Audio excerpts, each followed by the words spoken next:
Hey guys, my name is Matsumo, and today I'm excited to say that Clash is going to be getting a nerf sometime in the near future for Rainbow Six Siege. As a lot of us have experienced over this last couple of weeks, Clash is really powerful. Now this is probably due in part because she is the first defensive operator that has access to a shield. We've never had to deal with something like this on the offensive team, and so there has been a bit of a learning curve there. There have been some growing pains, but even still, she is ridiculously strong. And so the way that Ubisoft is going to be changing her is in 3 different ways. The first one is that her gauge to refill is now going to take her 2 seconds instead of 1 second. This means when you're playing as Clash and you're shocking someone continuously, when you run out of your shock fuel, or however that works, it is now going to take you longer before you're able to shock that player once again. This means on the offensive side of things, you're going to get a bigger window to do whatever you were trying to accomplish. Were you trying to get into the room where the Clash was? It's now going to be easier when she has to refill her gadget. You just simply wanted to close the gap on her so that you could melee her and take her out. It's now going to be a little bit easier to do so. That 1 second window could mean the difference between your team winning and losing in some situations, and so that is going to be a nice change. The other way that they're nerfing Clash is that when an offensive operator is shocked by her, the lingering mobility effect is no longer going to last as long. It's going from 1.5 seconds down to 0.5 second duration. I'm sure you guys notice, but if you're not aware, if you shock someone as Clash and you stopped shocking them, it lingered for a short period of time. This meant that if you were good enough, you could bounce between different targets and keep all of them shocked even if they weren't directly next to them, or if you wanted to, you could switch on over to your secondary weapon, and because they were still slowed, it made it a lot easier to get that headshot. Someone who can't move very quickly, of course, can't dodge out of the way, making it a lot easier for you to take them down.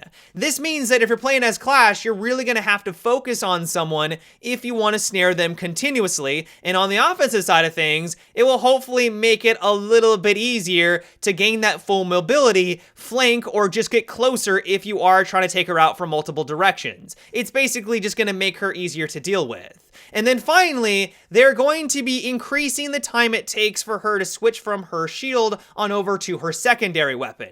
When Ubisoft first announced Clash, they described her as being a supportive operator. Yes, in a pinch you could switch on over to your secondary weapon, but they said on multiple occasions that she was really supposed to be non-lethal. Her entire design is to slow down the offensive team, gather information where you normally wouldn't be able to, and really just be a nuisance for anyone who's trying to plant the objective. Like, that is what Clash was supposed to be all about. As we soon discovered though, while yes, she may not be as good as some of the other defensive operators at taking people down, she is really good in the right hands. Because you can switch on over to your secondary weapon ridiculously quickly, there's a lot of times when you're just trying to sprint at her, she's slowing you down, and then out of nowhere, she switches on over to her secondary weapon and then drops you even before you're able to bring up your own primary weapon and get through that animation. Her animation was so quick, she could drop you practically instantaneously.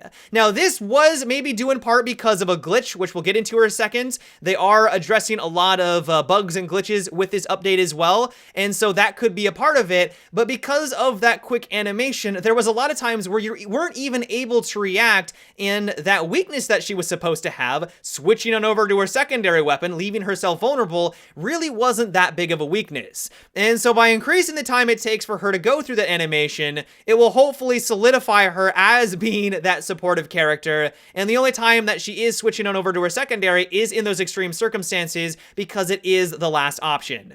All in all though, I'm pretty happy with the changes that Ubisoft is making to Clash. I know that some people might be disappointed that they haven't gone far enough, but this might be their first step. This is on the technical test server. They're going to be trying this out, I'm sure, for the next couple of days, and so if they haven't gone far enough, maybe they could go even further and increase the movement speed while you are snared. That is one thing a lot of people have brought up lately, is that it really slows you down, and trying to close the gap against a Clash can feel almost impossible in some cases, and so that might be the next step that they have to take. But I think this is a first go about it. As long as the animation is a little bit longer, as long as this makes it a little bit more manageable to deal with Clash, I think that this is definitely a step in the right direction.